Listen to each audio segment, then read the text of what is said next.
Hi, this is Mrs. Pratt again with another Fact by Pratt.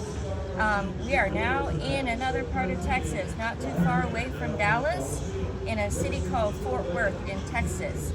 Now, this city is extremely important to the cattle industry, and even though we do meat packing in different areas and it's no longer done in Fort Worth, the city has a rich history of doing what's known as a cattle drive because it became such a beloved thing that was done back when cattle had to be herded.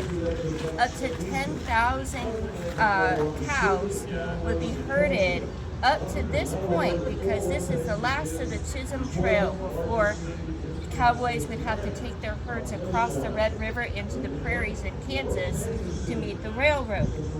So a lot of the cattle had to head on that way in order to get processed at the meatpacking plants.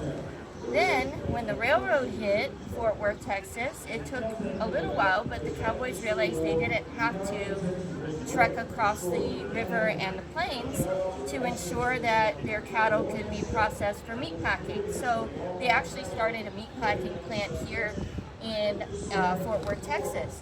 The cattle industry was such a major industry that the area was known as the Wall Street of the West. But early in 1970s, meatpacking area became null and void in this area, but the cattle drive became a beloved thing, and they continue doing it even to this day.